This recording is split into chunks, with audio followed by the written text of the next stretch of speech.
నెల్లూరు జిల్లాలో July 1న CM Chandrababu Naidu NTR భరోసా పెన్షన్లు పంపిణీ కార్యక్రమంలో పాల్గొనబోతున్నారు. నెల్లూరు జిల్లా చిల్లకూరు మండలం పున్నపువారిపాలెం గ్రామంలో సీఎం పర్యటించబోతున్నారు. చంద్రబాబు నాయుడు పర్యటనకు సంబంధించి అధికారులు అన్ని ఏర్పాట్లు సిద్ధం చేశారు. సీఎం పర్యటన ఏ విధంగా సాగనుందో, ఏర్పాట్లు ఎలా చేశారో తదితర అంశాలకు సంబంధించి పూర్తి వివరాలు పున్నపువారిపాలెం సభావేదిక వద్ద నుంచి మా ప్రతినిధి సాగర్ రెడ్డి అందిస్తారు. రాష్ట్ర ముఖ్యమంత్రి నారా చంద్రబాబు నాయుడు రేపు నెల్లూరు జిల్లాకి రానున్నారు. ఈ నేపథ్యంలో రేపు సుమారుగా 6 నుంచి 6:30 గంటల సేపు ఇక్కడ గడపనున్నారు. ప్రధానంగా నెల్లూరు జిల్లాలోని గూడూరు నియోజకవర్గం చిల్లకూరు మండలంలోని పున్నపరివారిపాలెంకి రానున్నారు. ఈ పున్నపరివారిపాలెంలో ప్రధానంగా ఇప్పుడు మనం చూస్తున్న సభావేదిక కూడా ఇక్కడే భారీగా ఏర్పాట్లు కూడా చేశారు. రేపు ఎన్టీఆర్ భరోసా పింఛన్ల కార్యక్రమంలో ఇక్కడ పాల్గొంటారు. ఇది ప్రజావేదిక సభ. ఇప్పటికే ఏర్పాట్లు కూడా అన్ని పూర్తయ్యాయి. అధికారులు మొత్తం మీద ఇక్కడ ఏర్పాట్లన్నీ కూడా సర్వం సిద్ధం చేశారు. సుమారుగా 3000 నుంచి 5000 మంది కూడా ఇక్కడ పాల్గొంటారు. ఇప్పటికే జిల్లా కలెక్టర్ హిమాంశు శుక్లా కావచ్చు, జిల్లా ఎస్పీ అజిత వాజెండ్ల కావచ్చు, ఇక్కడంతా కూడా భద్రతా చర్యలతో పాటు ఆ సిబ్బంది మొత్తం కూడా ఇక్కడే మోహరించారు. ఒకవైపు రొట్టెల పండుగ నెల్లూరు జిల్లాలో జరుగుతున్నప్పటికీ ప్రధానంగా రేపు సీఎం ప్రోగ్రామ్ని ఖచ్చితంగా విజయవంతం చేయాలని చెప్పి స్థానికంగా ఉన్న ఎమ్మెల్యే ఇటు పాసిం సునీల్ కుమార్ కూడా చాలా ప్రెషర్ ఇష్యూగా దీన్ని తీసుకున్నారు. సో మొత్తం మీద సభా ఏర్పాట్లు కూడా పూర్తయ్యాయి. దీని సభా ఏర్పాట్లు పూర్తయిన తర్వాత రేపు సీఎం షెడ్యూల్ కూడా రేపు ఉదయం 10 గంటలకి సీఎం ఉండవల్లి నుంచి బయలుదేరనున్నారు హెలికాప్టర్లో. సో 11 గంటలకి ఇక్కడ హెలిప్యాడ్ ఏర్పాటు చేశారు. పున్నపరివారిపాలెంలో 11 గంటలకు ఇక్కడ చేరుకున్నారు.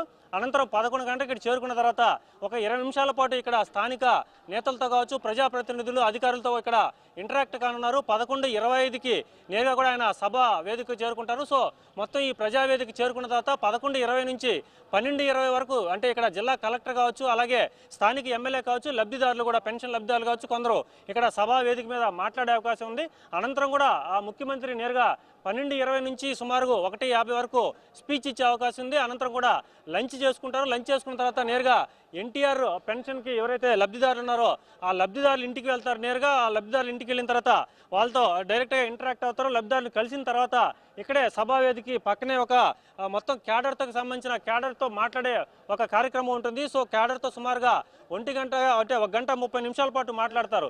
సో మొత్తం మీద 1:20 నుంచి అంటే 2:20 నుంచి 3:30 వరకు అంటే మొత్తం కార్యకర్తలు కావచ్చు, పార్టీ క్యాడర్ కావచ్చు, సో మొత్తం మీద ఇక్కడ ఇంటరాక్ట్ అయ్యి వాళ్ళందరితో కూడా పార్టీకి సంబంధించి అభివృద్ధి కార్యక్రమాలకు సంబంధించి అంటే గవర్నమెంట్ ఏర్పడిన తర్వాత ఇప్పటికే 2 ఏళ్లు పూర్తి చేస్తుంది కాబట్టి సో ప్రతిపక్షాన్ని ఏ విధంగా ధీటుగా ఎదుర్కోవాలి, అలాగే తాము చేసిన మంచి పనులని కూడా ప్రజల్లోకి ఏ విధంగా తీసుకెళ్లాలి, పార్టీని ఏ విధంగా పటిష్టం చేయాలి, అలాగే స్థానిక నాయకులతో ఇక్కడ కొన్ని డెవలప్మెంట్కి సంబంధించి కావచ్చు, లేదంటే పార్టీ పటిష్టతకు సంబంధించి కావచ్చు, అనేక అంటే స్థానికంగా ఏమైనా సమస్యలు ఉన్నాయో ఇవన్నీ కూడా పార్టీ కార్యకర్తలు కావచ్చు, క్యాడర్తో కావచ్చు అన్నీ మాట్లాడే అవకాశం ఉంది. సో ఇప్పటికే రాష్ట్ర ముఖ్యమంత్రి చంద్రబాబు నాయుడు 5 సార్లు నెల్లూరు జిల్లాకు వచ్చారు. రాష్ట్రంలో ఎక్కడా లేని విధంగా ఇప్పటికే 2 ఏళ్లలో 5 సార్లు వచ్చారు.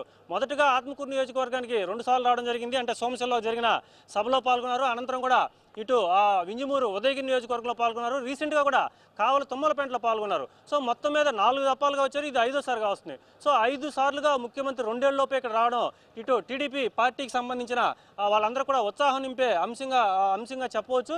సో పార్టీని పటిష్టం చేస్తూనే పార్టీ క్యాడర్తో తాను అంటే ప్రజలకు దగ్గరగా ఉన్నాను, మంచి ప్రభుత్వం, తాము ఏం పథకాలు చేశారు ఇవన్నీ కూడా చెప్తూనే కూటమి ప్రభుత్వం ఏ విధంగా ప్రజలకు సంక్షేమం అభివృద్ధి అందిస్తుందని చెప్పి ఇవన్నీ కూడా తెలియజేసే విధంగా మొత్తం మీద ఈ ఏర్పాట్ల గురించి కూడా సుదీర్ఘంగా మాట్లాడే అవకాశం ఉంది.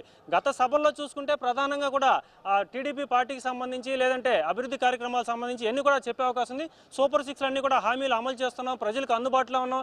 సో మొత్తం మీద వైసీపీ చేస్తున్న ఆరోపణలు ఇప్పటికే అనేక ఆరోపణలు చేస్తుంది. అంటే మహిళల మీద అఘాయిత్యాలని లేదంటే సర్ మీద అనేక ఆరోపణలు చేస్తుంది. వీటన్నిటి మీద కూడా రేపు మాట్లాడే అవకాశం ఉంది. సో మొత్తం మీద రేపు ఉదయం 11 గంటలకి ఇక్కడ చిల్లకూరు మండలం పున్నపరివారిపాలెం వచ్చిన తర్వాత ఇక్కడ సుమారుగా 6 గంటల సేపు పర్యటన అయితే చంద్రబాబు నాయుడు పర్యటన కొనసాగనుంది. ఇది ఇక్కడ మొత్తానికి తాజా అంటే మొత్తం అప్డేట్స్ కానీ లేదంటే ఇక్కడ ఏర్పాటుకు సంబంధించి కానీ దగ్గరుండి జిల్లా కలెక్టర్ ఇప్పుడు కూడా ఇక్కడే వచ్చున్నారు. సో మొత్తం మీద ఏర్పాట్లన్నీ కూడా పూర్తయ్యాయి కాబట్టి రేపు సభనైతే ఖచ్చితంగా విజయవంతం చేయాలని అధికారులు ఇటు ప్రజాప్రతినిధులు అందరూ కూడా ప్రెషర్ ఇష్యూగా చేస్తున్న పరిస్థితి నెలకొంది. ఇది ఇక్కడ తాజా పరిస్థితి. కెమెరామెన్ హుసేన్తో సాగర్ రెడ్డి, చిల్లకూరు.